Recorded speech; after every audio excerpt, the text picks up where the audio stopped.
नैमिषारण्य वह तपोभूमि है जहां वेदों और पुराणों की रचना हुई थी।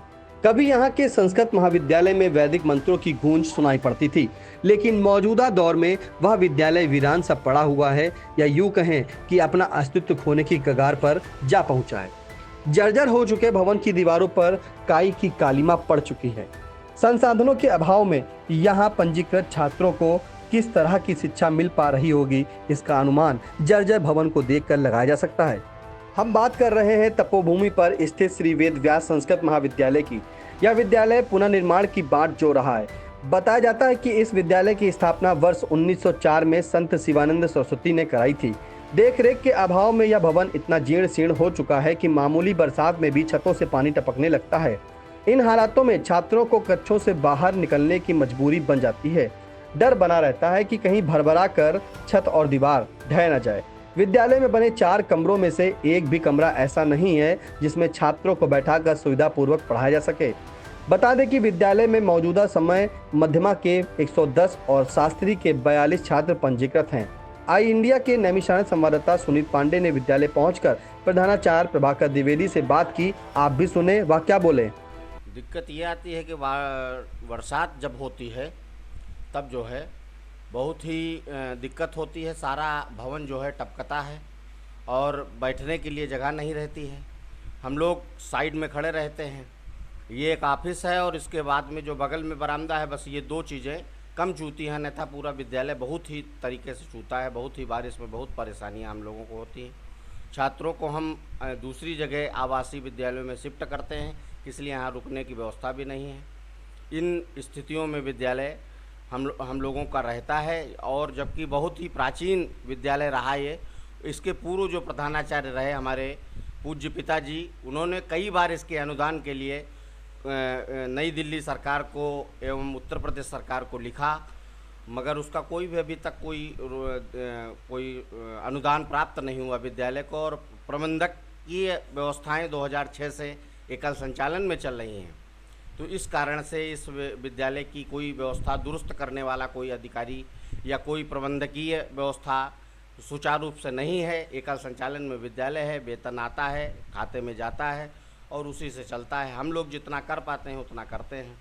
मध्यमा स्तर पे 110 बच्चे हमारे यहाँ पंजीकृत हैं, जो प्रथम से और उत्तर मध्यमा पर्यंत रहते हैं। शास्त्री में हमारे पास 42 बच्चे इस समय पंजीकृत हैं। वो इसीलिए पंजीकृत कम है कि इसलिए हमारे यहाँ विद्यालय में सेंटर की भी एक समस्या आई। 2000 लगभग पूर्व प्रधानाचार्य अर्जुन प्रसाद शर्मा जी जब 2018 में थे, तो अनंत श्री वासुदेव के प्रधानाचार्य ने विद्यालय का सेंटर लेने से मना कर दिया। जो कि सेंटर वो कमलापुर चला गया, उसमें हमारी छात्र संख्या बहुत कम हो गई।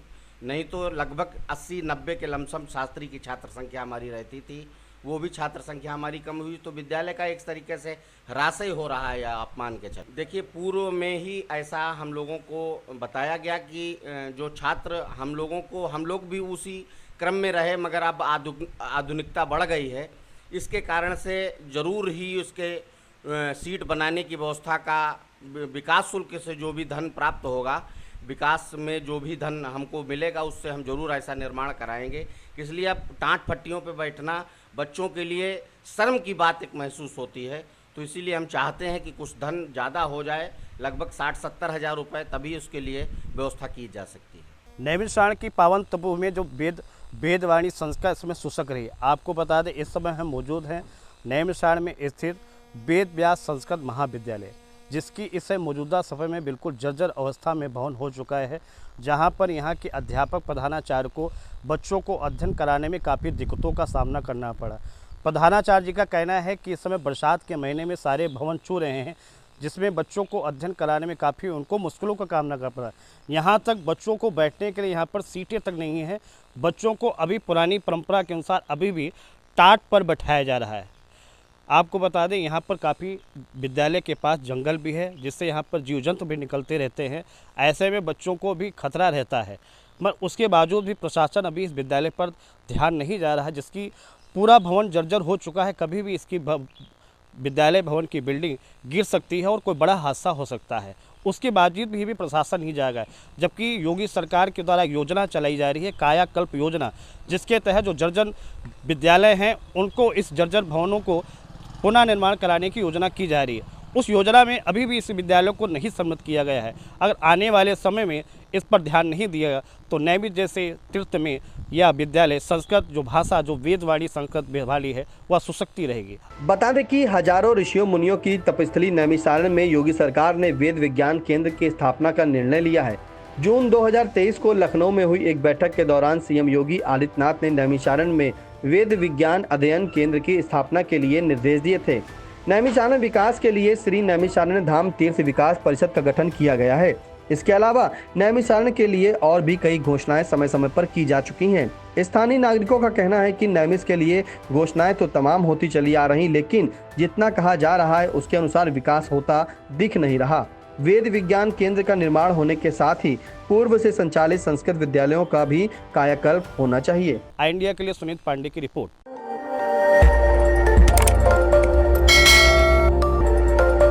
खबर आपकी, नजर हमारी।